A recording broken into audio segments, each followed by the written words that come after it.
Harvard Divinity School.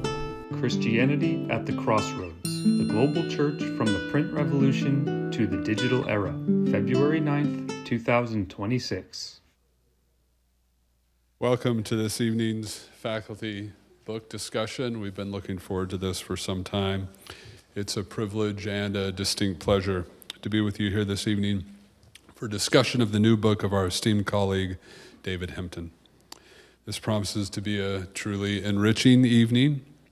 David's book is entitled Christianity at the Crossroads, the Global Church from the Print Revolution to the Digital Era.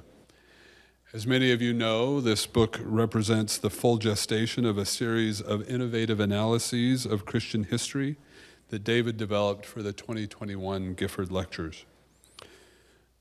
As I'm sure many in this room are aware, the Gifford Lectures were established at the end of the 19th century by Adam Lord Gifford in collaboration with the four most prominent Scottish universities for the purpose of, quote, promoting, advancing, teaching, and diffusing the study of natural theology in the widest sense of the term.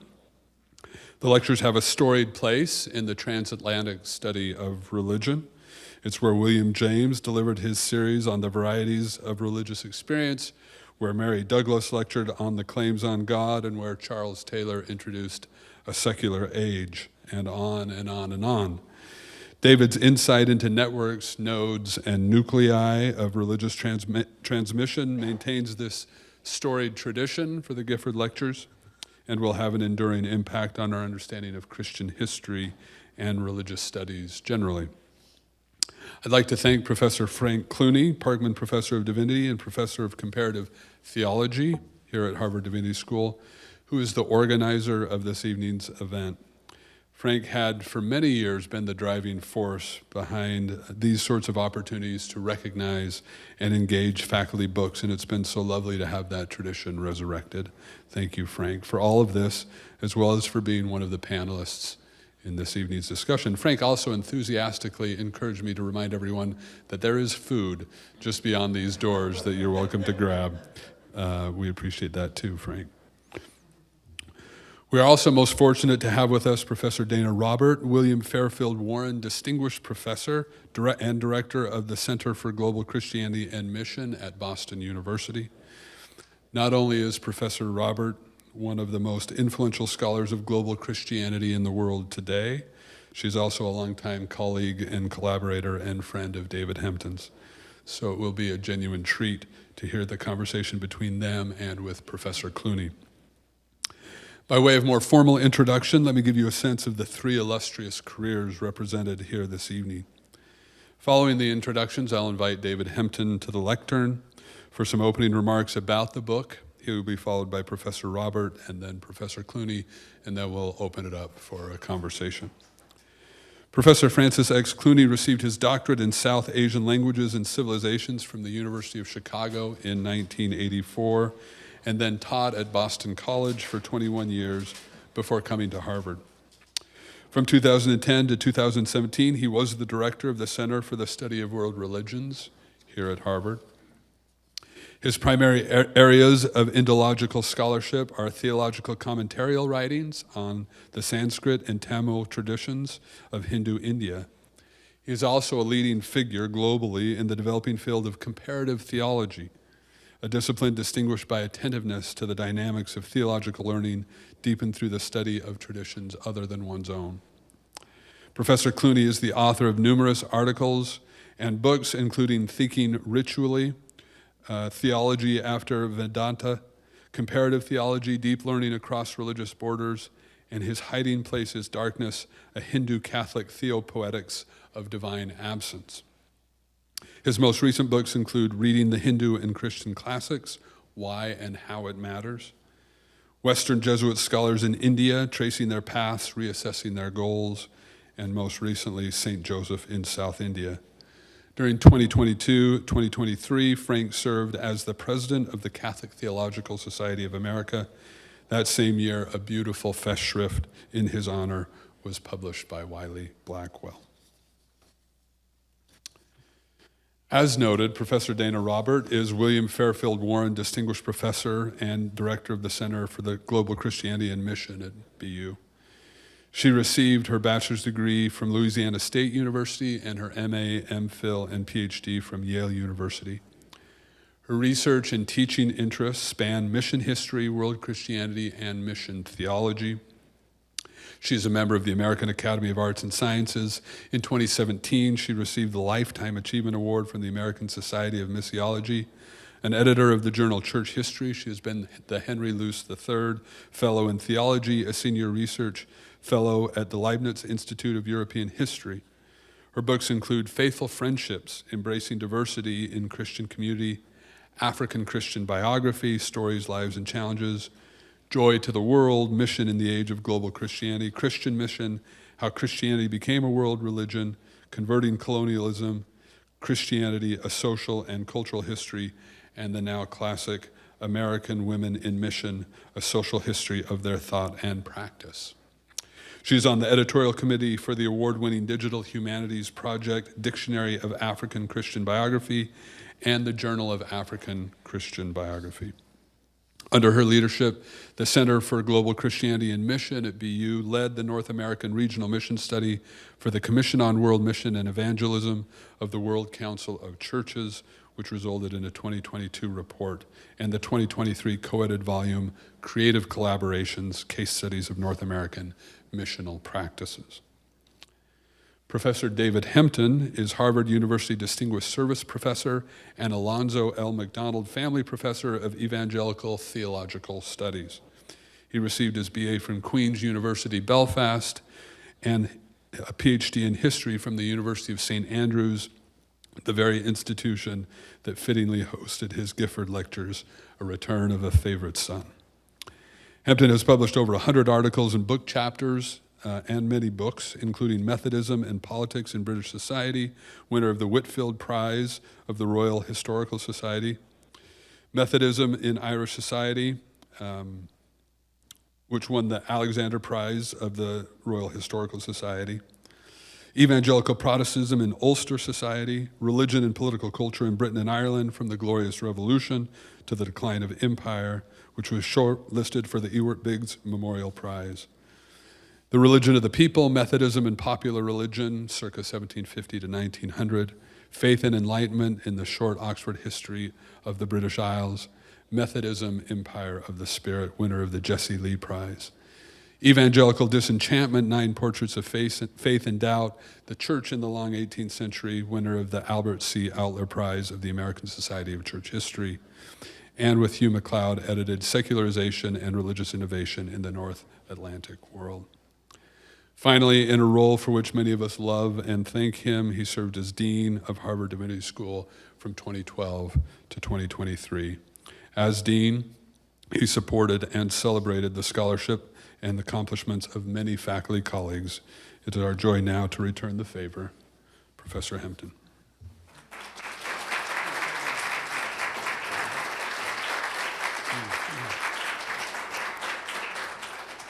Thanks, David. Thanks, everybody, for coming. It's a cold night out there, so we'll try and warm up a little bit.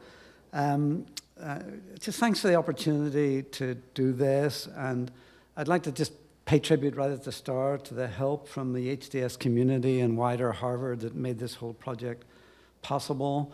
I wrote this book, gave the lectures, wrote the book when I was Dean of the Divinity School. It's not that easy to do. It was made a lot easier by David Holland, who stepped up to give me a semester sabbatical, and this could not have happened without him. Some other people I'd like to just thank straight off. Kelsey Hanson-Woodruff, who's here somewhere, was my partner in this enterprise. She helped me think about it, constructed slides, kept my morale up, saved me from all kinds of problems. David Carrasco, I'm not sure if he's here, introduced me to Bill Taylor, who's the most distinguished historian of the Iberian empires, and given my Spanish knowledge, which is zero, he tutored me in Iberian imperial history from his retirement home up in Vermont, and read the chapters of this book, and he's just an amazing man.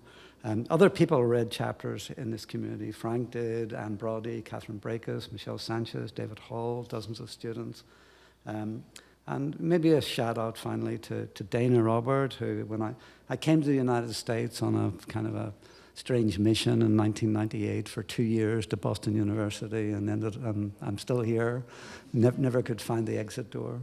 And Dana taught me most of what I know about global Christianity, and was just a terrific and inspiring colleague.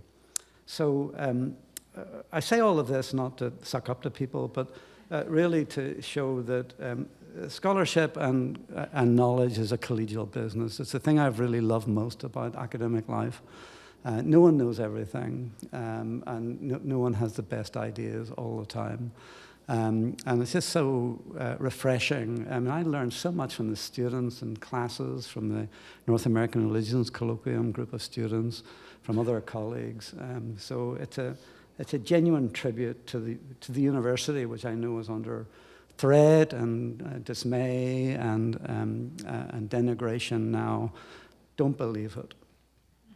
So the structure of tonight's talk, and I apologize a little bit for the images, which in spite of the money raised for the renovation project, we didn't get a great projector. So they're a little duller than they are in front of me, but they'll work fine. So the structure tonight is 4 points: how, why, what, and so what. So this is an Irish book talk so how, why, what, and so what. So how did the book come about? And in a way, it's dead obvious. The most obvious answer to that is that it stems from, let's see if I can make these things go. It stems from an invitation to give the Gifford Lectures at the University of Edinburgh. They were given here. You can see the screen in the background. It's one of the great halls of in the British universities.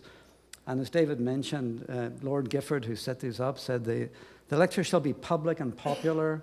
That is not only open to students of the universities, but the whole community without matriculation, as I think that the subject should be studied and known by all, whether receiving university instruction or not.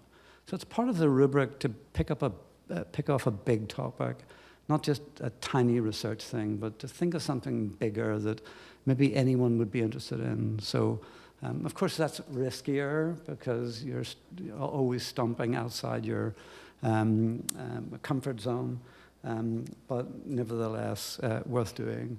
This is me delivering the lectures. There's actually this image isn't so great. The subject of the image isn't so great either. It was a kind of fun, there's also a kind of natural theology dimension to this, which is how I come up with the title, Networks, Nodes, and Nuclei in the History of Christianity, 1500 to 2000. And I was conscious of following on a long line of Harvard professors who have given these lectures. David mentioned some people. William James gave them, Josiah Royce, Alfred North Whitehead, Paul Tillich, Hilary Putnam, Stephen Pinker, Diana Eck, who's here in the front row, gave them as well. So there's been a long tradition of Harvard connections with this lecture series. The invitation had a very special personal resonance for me, in that I did my PhD in St Andrews. My wife, Luann, did her postgraduate work in Edinburgh University. So when we were dating, we went up and down the St Andrews to Edinburgh over the Fourth Rail Bridge on many, many occasions. And somehow the relationship managed to survive that. So it felt a little bit like a homecoming for us to be back in there. And it was also the first in-person series of lectures since COVID. So it had a kind of special resonance of breaking out from the terrible pandemic. And Edinburgh was a great location for me because it is probably, I think Dana might agree, is maybe one of the most central points, maybe the most central node in the study of world Christianity, and has been for many years. It's where Andrew Walls, there are three great figures in the history of this: Andrew Walls, Lyman Sanney at Yale, and Dana Robert at BU. And Andrew Walls, who I met many years ago there, And the lectures and discussions were kind of interestingly done. Was this another partner I had over there was this woman, Victoria Turner, who was a graduate student, who did little synopses of the lectures every day, which were brilliant, better than the lectures. And she posted them on site. And then we got to discuss them with the graduate students and the faculty afterwards. And we had much back and forth. And it was just such a bunch of fun, actually, delivering them. Again, another great tribute to universities. So the title of my original lecture series was Networks, Nodes, and Nuclei in the History of Christianity. Now, Cambridge University Press, for reasons I still don't understand, thought that that would be the most boring title in the whole world. So they refused to publish a book under that title, and they insisted on a change. So I got to Christianity at the Crossroads. But I still believe in the theory of the book, and that is, you know, just work through these definitions very quickly. A religious network is a group or system of interconnected people, things, ideas, or spaces designed to achieve a religious purpose beyond the confines of established borders and boundaries established by states, hierarchies, or religious traditions. So I'm kind of excited about this because I have a long-standing conviction that a lot of religious history is written in national traditions. Americans write American religious history, French do French, and so on. And also within denominations, Catholics write Catholic history, you know, Presbyterians write Presbyterian, and so on. So I was very conscious of trying to break out of those,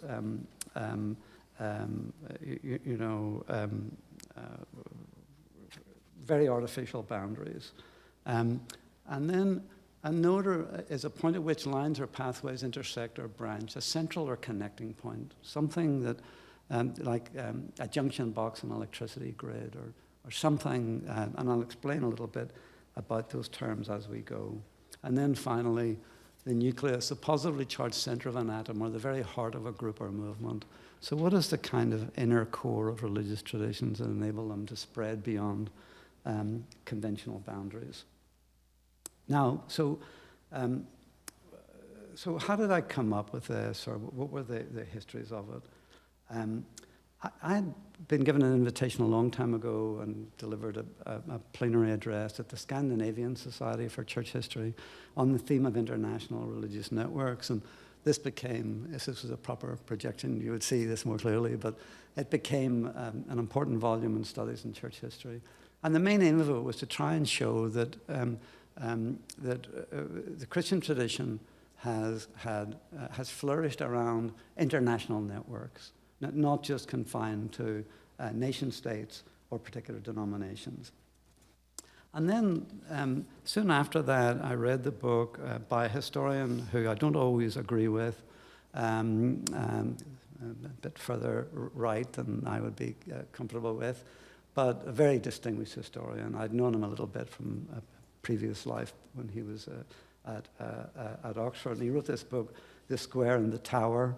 And it comes with a little confession. Although he'd spent a long time writing very powerful books on the history of economic thought, he admitted that he spent gave too little attention to the networks of economic thought and how they worked.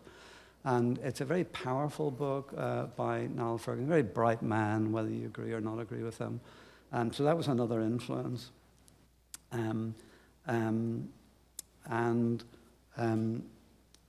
Another couple of influences worth mentioning is the conversations I had with David Martin and Peter Berger at BU on religious nodes.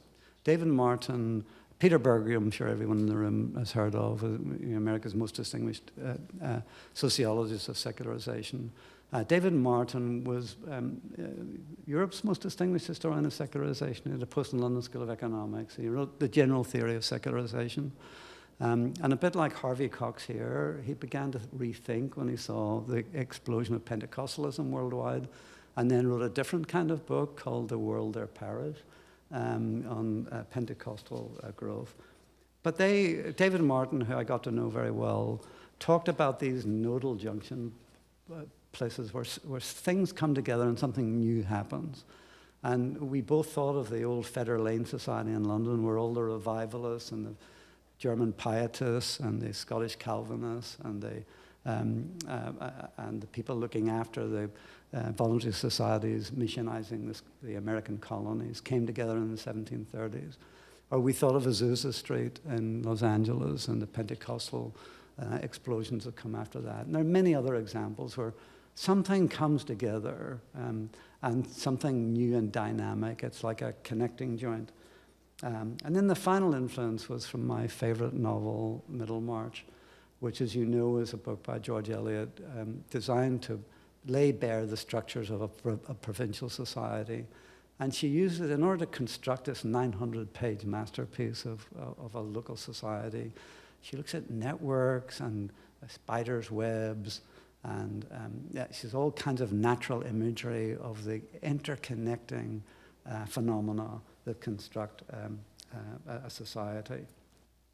So that was the why I went down this road. So what is the book about? I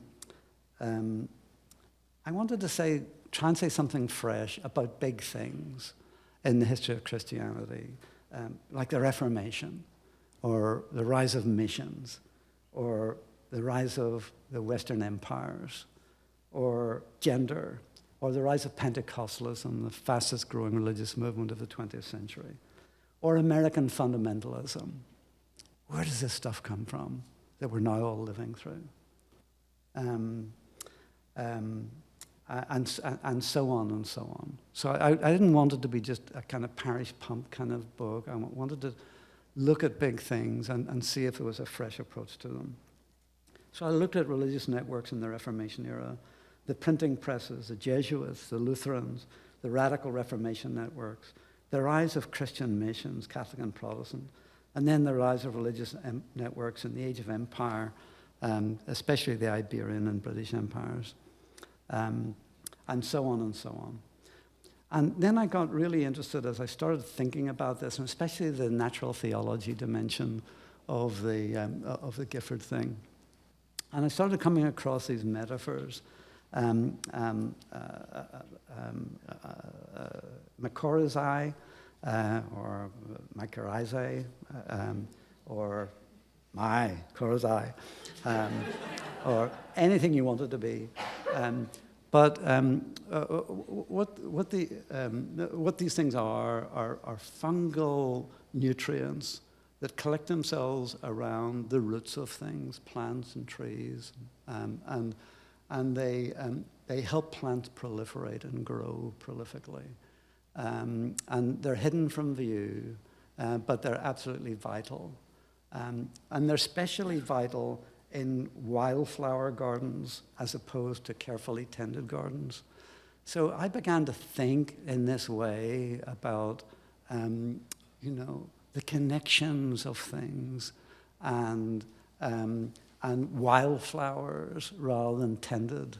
So moving away from hierarchies and elites and men and politics and established churches and all that, to get down into this area here, and like this, like what is going on, and these kind of connections and so on. And it was really interesting that, like everybody, I was thinking hard about COVID when this was happening, and these lectures were written during COVID. And here you have this thing, this virus, that starts out in Wuhan in China and gets all over the world through connections and networks, and how do people get from A to B? How does this infection grow and so on? So those are the kinds of things that were going around my little brain at the time. So what are the payoffs for this? So what is the question? All this theory is very interesting, blah, blah, blah. And I'll just give you 2 or 3 very brief examples. The first, and if our projector was working, these places would have a map of the world behind them. They're on my screen, but they're not on your screen. And I know where they are because they're here. But this is the story of David George, and there's now a book about him, just published last week, actually, The Escapes of David George. I didn't know about this book when I did the lectures, but it's now out, and I've read it. It's really good, so go grab a copy. David George was a slave in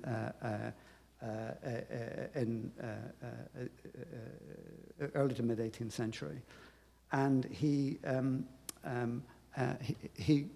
is freed with the help of the British and becomes an Empire loyalist, and he moves up.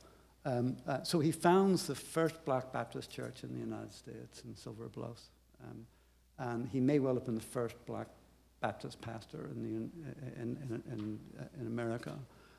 Moves up to Halifax, Nova Scotia, where he meets and intersects with a bunch of Canadian revivalists and some English revivalists crossing, and Scottish revivalists crossing the Atlantic. So they have a thing going up here in Halifax, Nova Scotia. And then he gets contacted by another set of networks, the Clapham Sect networks in London. Would he be willing to bring his freed slaves over to establish a model colony in Sierra Leone in West Africa? So he does. He goes over to West Africa, Sierra Leone. And he has these conversations with English colonial officials who wanted to colonize Africa on the old establishmentarian model, geographical parishes, resident squires, and so on. Now, David George wasn't into that kind of stuff. So what is going on there is a very interesting kind of populist black Christianity that gets established in Africa, partly through colonial means, but partly in opposition to colonial ideas. So it's a very intriguing phenomenon.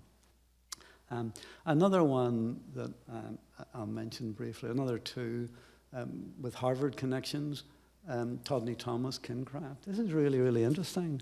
She started doing ethnographic work on some black congregations in Atlanta, and found out that they had Plymouth Brethren origins. Can you believe this?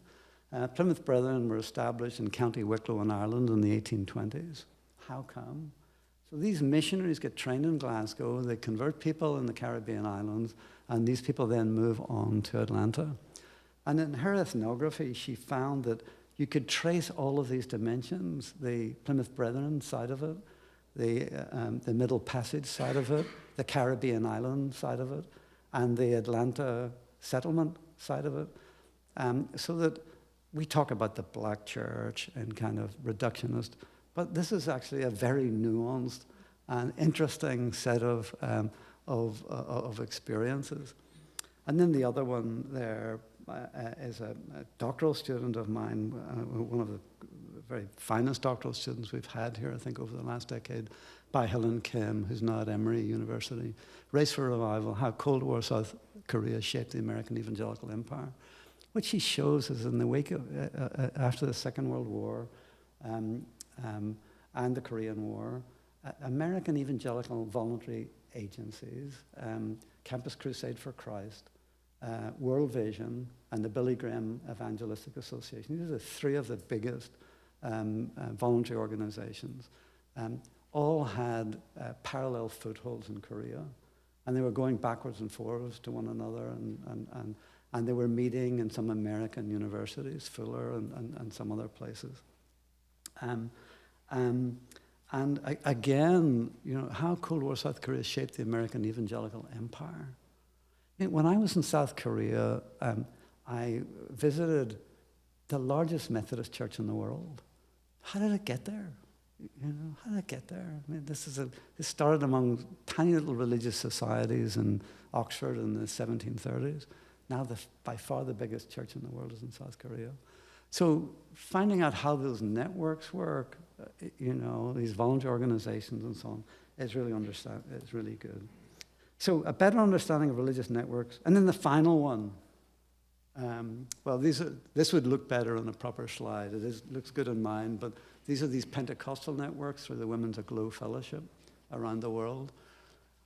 Then this is my final shot, really. This is an Irish country house, Powers Court Estate in County Wicklow.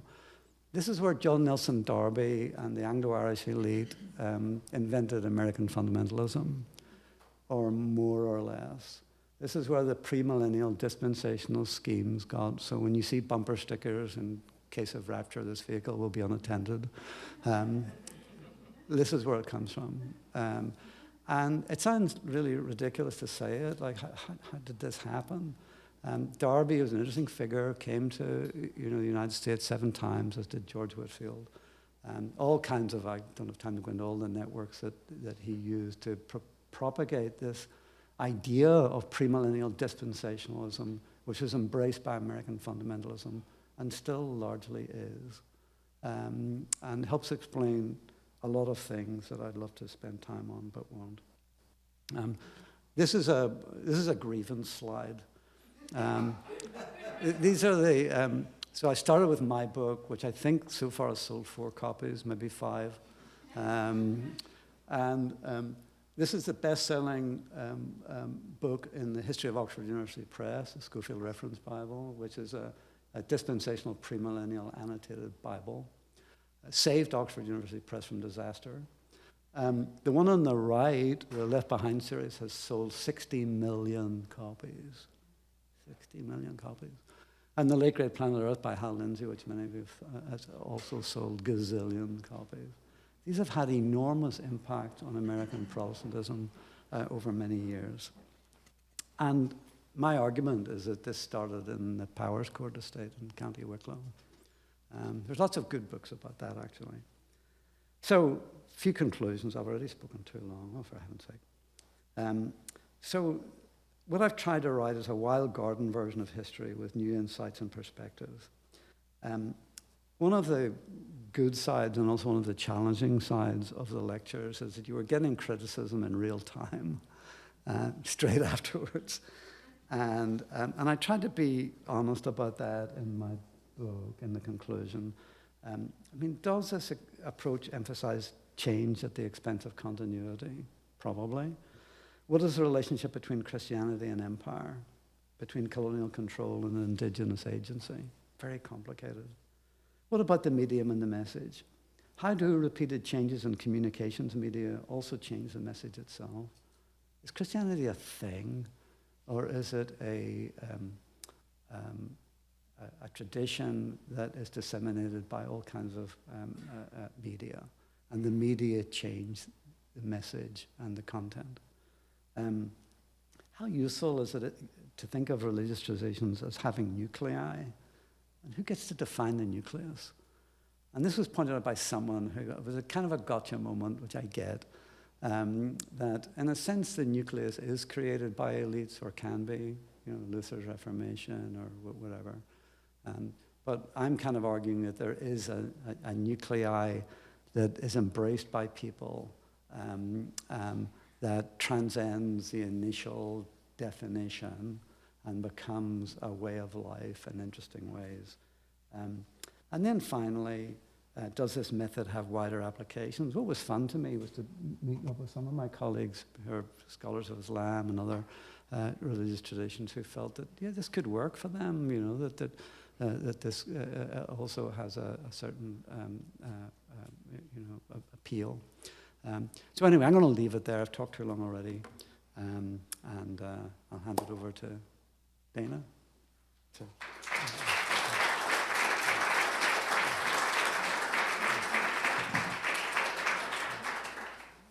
Thanks. Maybe we should get rid of this, unless you want to talk in front of the Late Great Planet. It's okay. Well, I'm delighted to be here and see so many old friends here and people that I'm looking forward to meeting. I'm excited and delighted to have been invited to respond to my dear colleague David Hempton's fine new book, Christianity at the Crossroads.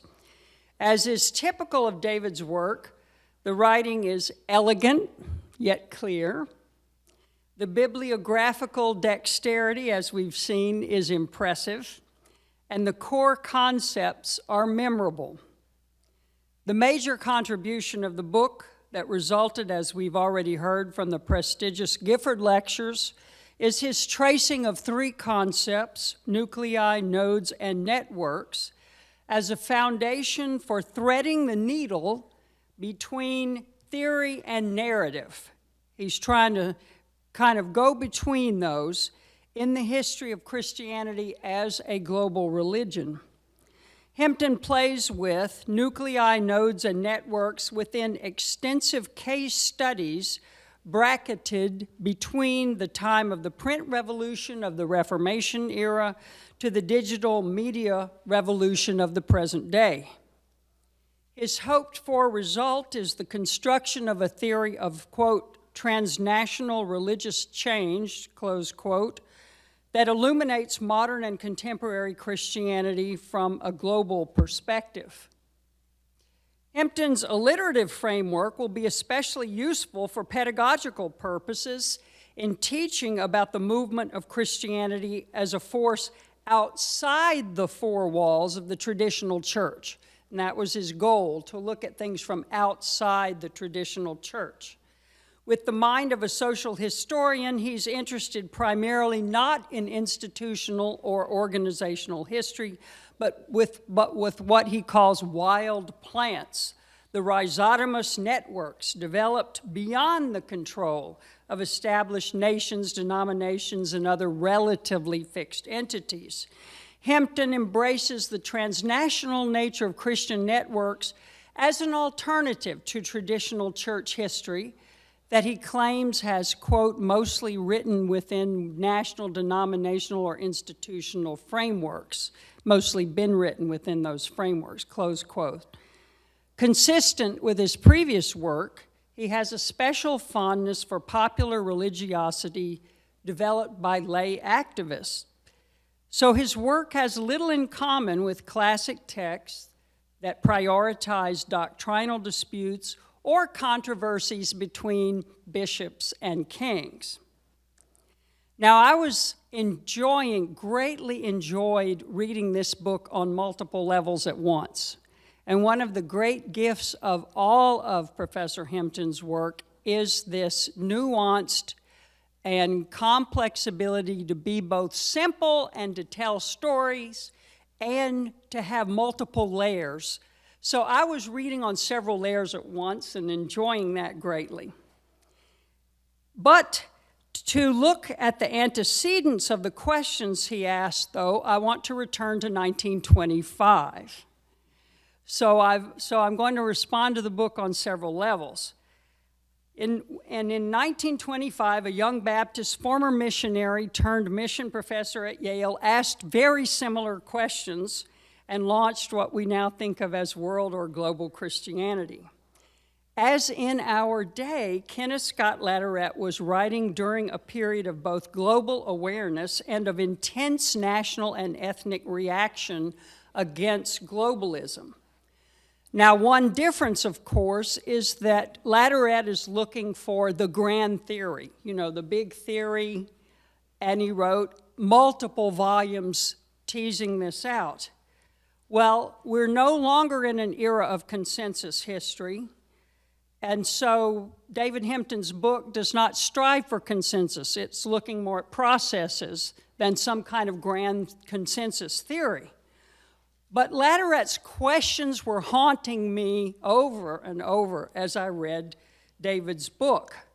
The elements of his mission history approach are the kind of questions contemporary scholars of global Christianity are raising about the intersection of local contexts and universalizing flows, whether theological, economic, or political, that are associated with Christianity. So, as did David, Latourette began by rehearsing the kinds of approaches commonly taken toward the history of Christianity. We don't need more institutional histories, biographies, and histories of doctrine. Lacking, Latourette said, was study of how Christianity became a popular religion of, quote, the great and usually uncomprehending majority. At the end of the early period, it spread among the Germanic Goths and northern peoples, and how it spread from Europe since the 1400s. Now, this was a little article that a very young Latourette wrote in 1925, and he spent the next 50 years or 40 years laying out his vision. But the 6 issues that he raised are issues that I think are the questions that David Hempton was trying to answer. First is the question, what has the Christianity that has been propagated? And Latourette eschewed Eurocentric dogmatic formulations. He said Christianity has, quote, changed from age to age and from people to people in its doctrines and organization. So what is Christianity in every period of history as it intersects with everything else? Latourette assumed Christianity was different across people and cultures, denominations, and generations. The second theme to pursue, according to Latourette, was, quote, the process, the agents, the methods by which Christianity was introduced. And here, of course, he was interested in missionary methods, including motives of those who accepted the faith and shaped the character of the church. His third theme that he wanted to explore was the relationship between, quote, the missionary enterprise and associated social and political movements, including commerce, national expansionism, and industrialization. And he said in 1925, the prominence of Protestantism in the past 125 years owes, in fact, to the commercial and industrial expansion of England and America. So he gave social, political reasons for the spread of Christianity. The fourth question he asked is, what effect has Christianity had upon each of the peoples to which it has gone? How does Christianity change the environment that it goes into? What was Christianity's impact on social issues like slavery, science and legal systems, politics, geography, economics, on China, Japan, India, and the Near East? So how did Christianity change its context it goes into? And then he turned the question around, how was Christianity changed by its environment? So he said, quote, in 1925 language, no one yet has carefully examined the interesting suggestion that Protestantism is the reaction of the Teutonic mind upon Christianity, close quote. So he's setting out an agenda where he's going to try to comprehensively put all known knowledge together in this big consensus model. And then the final thing is he assumes that historical context shape Christianity, that Christianity shapes cultures and politics. So he was preoccupied with missions, whereas David Hempton just considers missions a key example, or if not core, though, of transnational networking, using the frame of transnational networking. But they're asking parallel questions. And as I was reading Professor Hempton's book, I kept underlining these questions, these Latourette-type questions that kept coming up.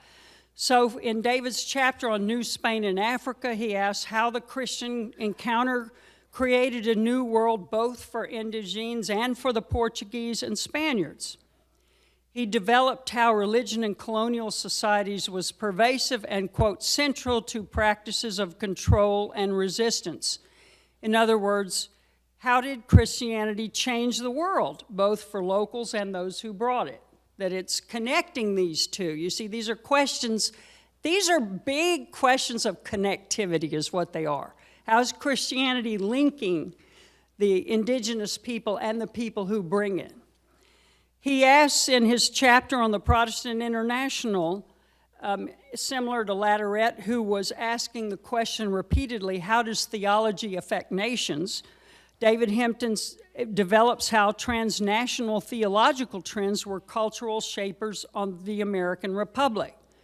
In the chapter on media and technology, the Latourette's question about how is the message changed by the agents who bring it is, though he could not have imagined the digital revolution of our day, David Hempton notes how digital technology changes the media. So as I was reading the book, on one level, you could see these questions that were important to historians maybe 100 years ago, but then were forgotten. You know, as the end of consensus history, the whole set of questions disappeared until more recently, and as David Hempton so clearly and evocatively states them, for our contemporary state of historiography. But how has David Hempton then advanced beyond the questions? Okay, that's another whole level that fascinated me about this book. And here we have him moving to processes. How did this happen? Whereas someone like Latourette a century ago, firstly, the big change to what we think of as global Christianity hadn't actually happened yet. You know, in 1925, 35. Now, though, over the last 50 years, we've seen the huge demographic and other shift of Christianity to be a worldwide religion. So Latourette couldn't have asked the questions about process, but here is where David Hempton makes a major contribution. He's articulating, he's searching and trying to name a kind of transnational model of change. Nuclei, nodes, and networks. Now, Latourette was trying to be cross-cultural. He was writing about nationalism and industrialization, and he was going against the grain of history in his day. But his model of expansion and contraction was descriptive and missiological. David Hempton, however, is articulating a methodological framework of grassroots social networking. This is very different, I think. Hempton moves beyond the mission movement, moves beyond the nation state to theories of change, of transnational change. And his methodological sophistication then will allow this work to be well received by secular scholars because of its framing, where something framed the way Latourette did would never make it today. A second major contribution of this book, I think, to the study of world or global Christianity is Hempton's continuous focus on the construction of the self. For example, in his chapter on religious networks in the Age of Empire, New Spain, and Africa, he asks what came out of these. He states, what came out of these different strands were not only competing visions of how Christianity should function in new colonial spaces, but also different constructions of the kind of Christian selves that could be fashioned. And close quote. And he goes through 3 encounters between European colonialists and Africans. Now, what do we gain from his focus on the self, which I think is a sort of sub-theme that goes throughout all these case studies? What it does, it shows human agency. By focusing on the construction of the self from different methodological perspectives, we see the agency of the Africans in their self-reconstruction. This is a big contribution. The centrality of the construction of the self and the assumption then that selves have agency are reflected in David Hempton's focus on a multitude of individuals who were neither bishops nor kings, but whose grassroots activism shaped the transnational nature of global Christianity. He's assuming that the self, which is, of course, intensely local. You know, a self can only be where it is. The intensely local self is a transnational, contributes to transnationalism. I mean, it's people on all those networks that he's showing pictures of and that he's talking about. So he says on the role of the self, quote, apparently inconsequential selves, refashioned in and out of slavery by the unlikely resources of populist evangelical Christianity, demonstrated a capacity for large-scale transformation, not just in North America, but also in the continent from which they had been so brutally seized and so serendipitously resettled, close quote. Hempton's analyses of the construction of the transnational self as a factor in the creation of world's Christianity is, I think, a significant contribution to the field. He's showing his method allows us to see a range of individuals from all social classes and genders. He says that self-discipline and spiritual formation, and I'm quoting here, was a way of universalizing the Christian message, and personal submission was a prelude to missionary action, close quote. You see, he also is talking about spirituality here.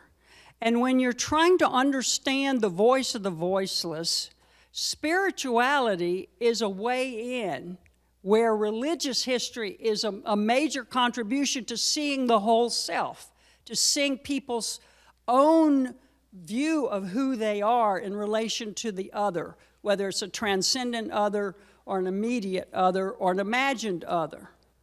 So he also is bringing in this spirituality as this transformational force. The focus on the self allows for exploration of the link between spirituality and the formation of global Christianity. Now, this is something that someone like Latourette was interested in, but he didn't have a method, or a way of going into it. Finally, on the chapter on digital media, David focuses on what he calls networked individualism as characteristic of religion in the digital age. So this construction of the self, I think, leads us, it dovetails with David's strengths in popular spirituality, race, gender, seeing how the so-called ordinary person was an important component of history from below. This is a great strength of this book. We don't see the grand theory. We're seeing the construction of history from below. Then in my final remark, I'd like to say, well, how can then David Hempton build upon or continue to deepen and improve his model? And I want to just make one suggestion to be more dynamic, is to focus on how the three elements actually influence each other. Hempton makes an occasional reference to social locations of the actors, but does not, as far as I could tell, develop an active theory of how each part acts on the other part. Here is where what German scholars started calling entanglement fits. And it's funny when you go to Germany and they talk about entanglement, just like we've co-opted, German words like Heilsgeschichte and, et cetera, German scholars have used English words to try to explain, quote, new theories. But entanglement, of course, refers to principles of physics in which the movement of one piece of something causes the other pieces to move. That if you move from one place to place, you're actually acting upon things you can't even see. So that the movement, so we don't actually have in the book, as far as I could tell, any principle of how these interact with each other. Even the networks are sort of like static networks. So how do they affect each other? So I would suggest you might think about how nodes, networks, and nuclei intersect each other in relationship to their movement. That makes it even more complex, even another level of difficulty. And entanglement would be one model for expressing the interconnection of networks and contexts in that movement of one piece of the puzzle changes the other pieces. Mutual interacting and shifting social locations depend on the relationality of networks, nodes, and nuclei. Those then reshape the nuclei. Each moves in relation to the other. So let me just say thank you so much. I had a wonderful time reading the book. Very insightful, and it was a great book, and I'm very honored to be here, and I want to thank David and everyone for inviting me to respond. Thank you.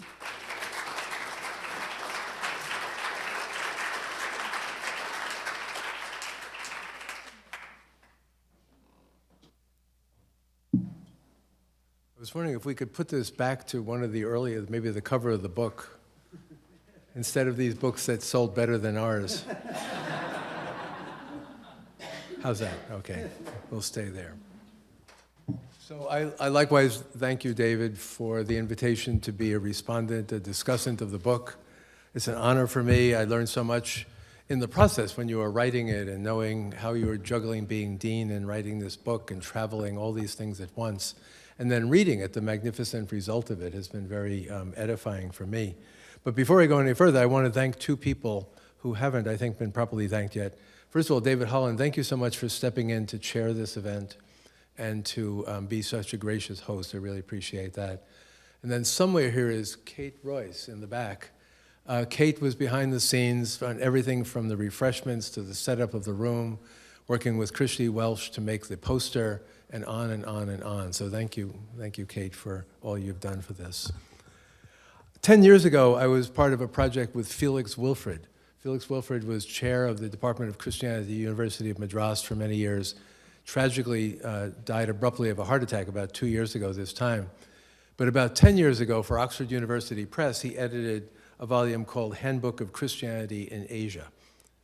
And I was on his advisory committee in doing this massive project, which came out very well, but a giant book.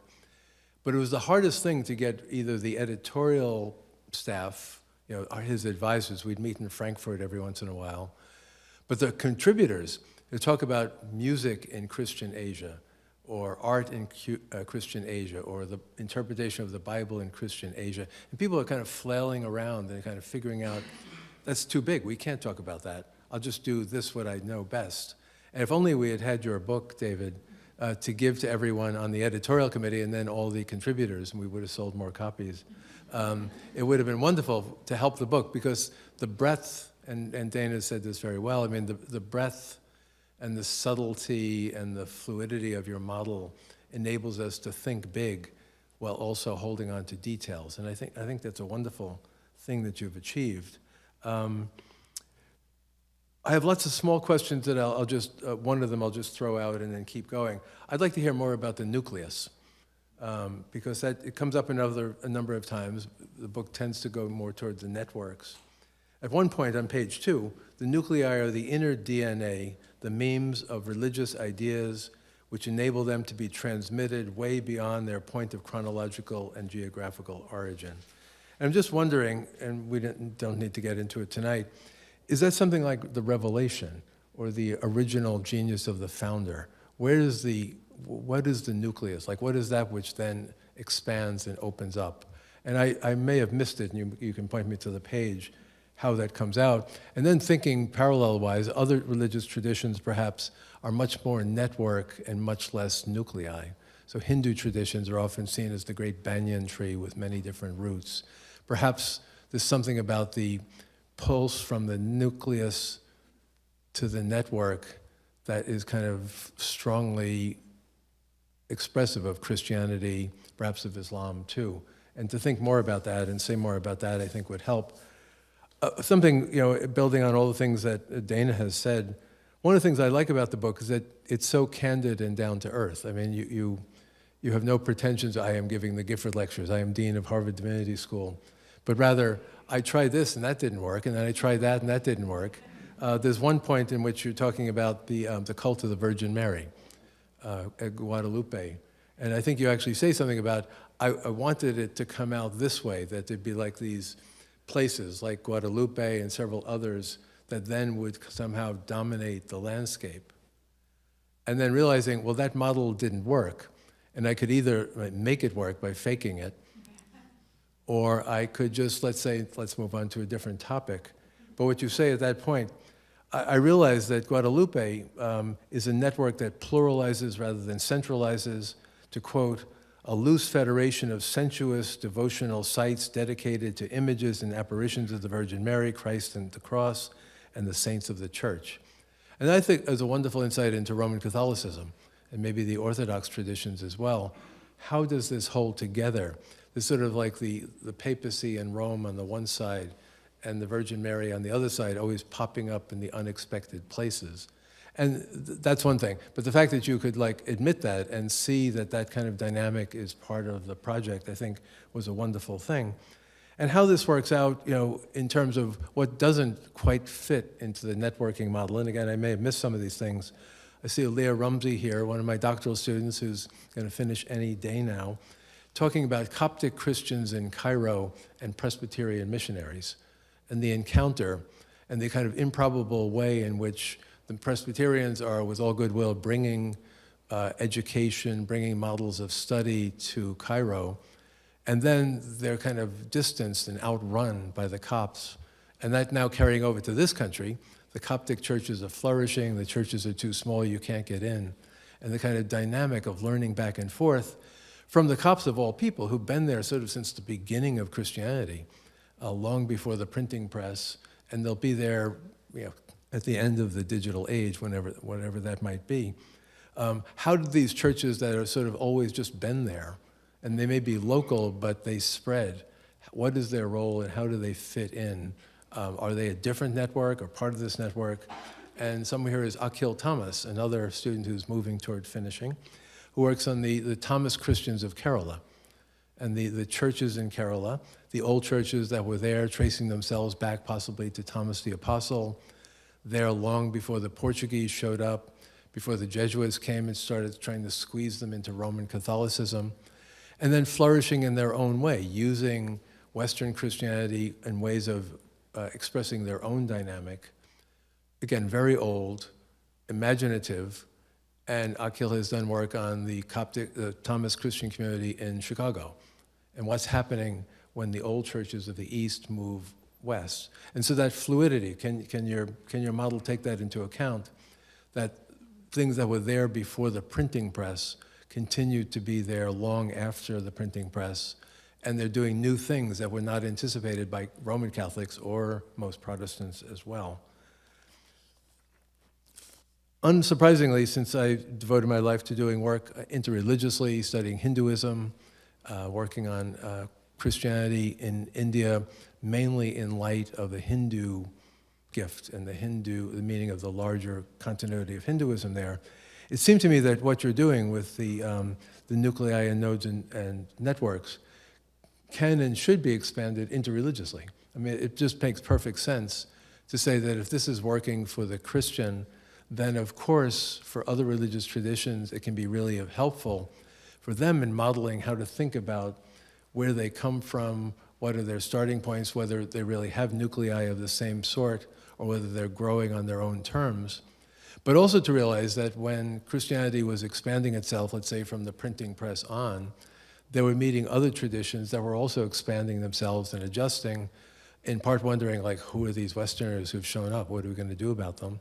But also their own ways of expanding and explaining what does it mean to be an Indian, let's say a Hindu in India, a Hindu in Sri Lanka, a Hindu in Thailand, a Hindu in Cambodia, the incredible spread of Buddhism across Asia.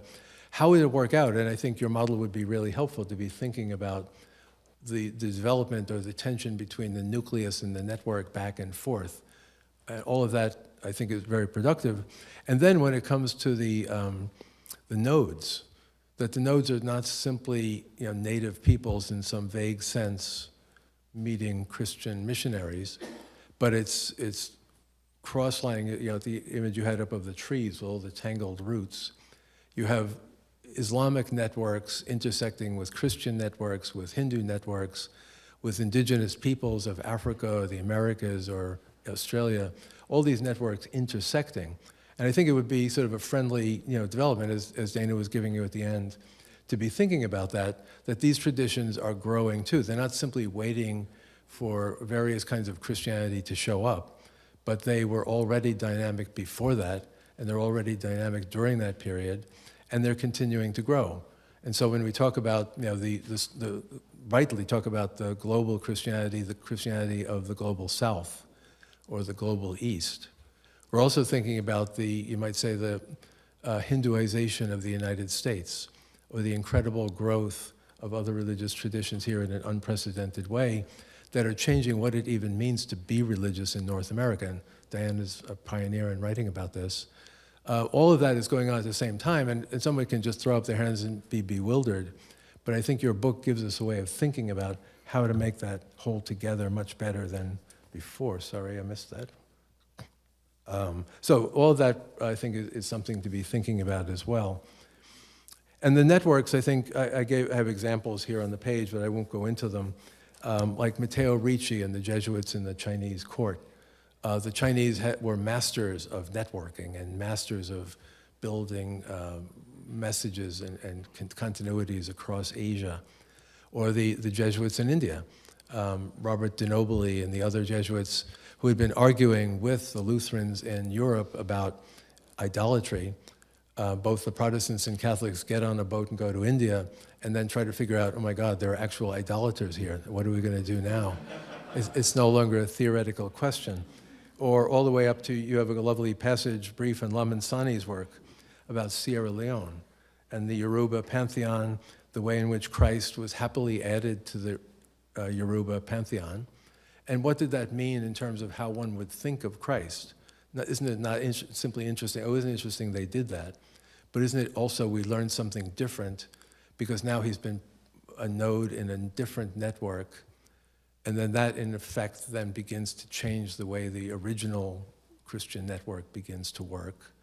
And then, as you point out, lamentably, it all kind of collapses, and there are all kinds of political and economic issues that make it worse. But there's so many backs and forths that one could talk about. A couple more points, and I'll be done. One is about Christianity at the Crossroads. I was fascinated increasingly as I read the global church from the print revolution to the digital era. And I always think of networks for some reason as circular. Is there really a beginning that you could stipulate? And you have to do that. You know, you're giving a lecture series. It's not like you should have done something else. But I picked up on this. You mentioned Ferguson's work, the disruptive element for the better of the Reformation. But I also was amused when you pick up on Brad Gregory's book, The Unintended Reformation. And I thought I detected your dislike of the rhetoric and propaganda of medieval unity and integration there. So Notre Dame fights with Harvard comes to the fore. But the idea that there's a way in which Catholics want to say, well, the print revolution was a moment in a much longer history, like we've been there before. And it wasn't like a new beginning, but it goes back into the Middle Ages. There's a reform going on. And you're sort of saying, well, maybe not. Wishful thinking for the people in power who really want to maintain power by saying there wasn't any problem that we weren't handling already. But then thinking about, how does one talk about what happened with the print revolution and going forward? I turned to a Jesuit, John O'Malley, his very interesting book. He, like David, was a great writer and great storyteller. Trent and all that, renaming Catholicism in early modern era. And he kind of takes apart how people have talked about the Reformation, the Counter-Reformation, the Tridentine Reform, the confessional age, confessional Catholicism, early modern Catholicism, and on, and all the ways in which the language that people can fix then becomes the reality. And so it's all about counter-reform. Or no, there was a Catholic reform that was happening anyway, even if Luther had never said a word, it was happening. All these terms become fixed. And to be able to think about how your model would be inflected, I guess not simply, crudely through a Roman Catholic perspective, but to be able to say, even the networking, even the nuclei, even the nodes are going to justly be seen from other perspectives. And the argument with Gregory there, who I didn't go deep into his book, although I met him a few times, but O'Malley's work seems to be interesting for your purposes. One quote from toward the end of his book. So early modern Catholicism is kind of the thing he comes across. Is a more open term. It has space for the new roles played by Catholic women, lay and religious. It is not as susceptible to reductionism as the other terms he had suggested. It is more easily allowing that important influences on religious institutions and mentalities were at work in early modern culture that did not originate with religion and church as such, but nonetheless helped to refashion them. And that seems to be, it could have been a quote from your book, and that O'Malley's work, thinking about some of the same issues with Trent, would in some way be like flipping at a slight angle, looking at the network in a third dimension might be a really interesting thing to do. But the main thing was that the network has no beginning and end, and if you see the backward movement that go back before the printing press, go after the printing press, go to the digital age, go back to manuscripts in medieval India and so on like that, what happens? And finally, if that was the question about when do things begin, where are things going to end?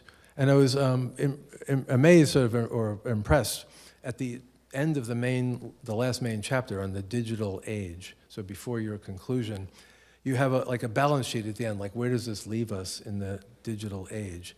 And you give 3 models, and each one is more gloomy than the one before, I thought. But he is Irish, so we have that in common. The first one, there'll be in the future a church that is egalitarian and almost invisible communities, even when the bodies are not physically present to one another.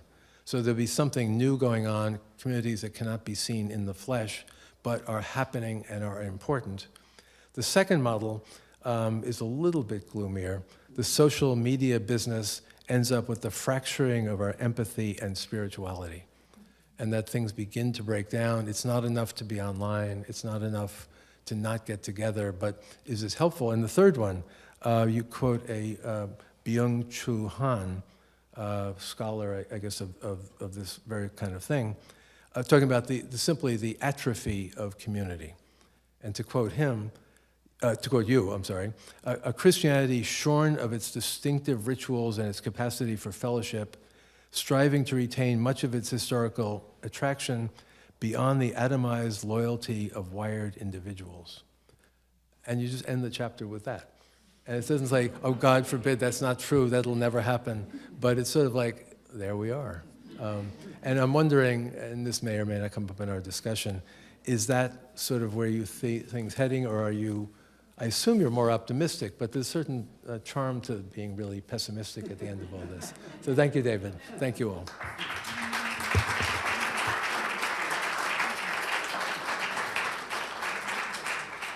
Sponsored by Harvard Divinity School Office of Academic Affairs. Copyright 2026, the President and Fellows of Harvard College.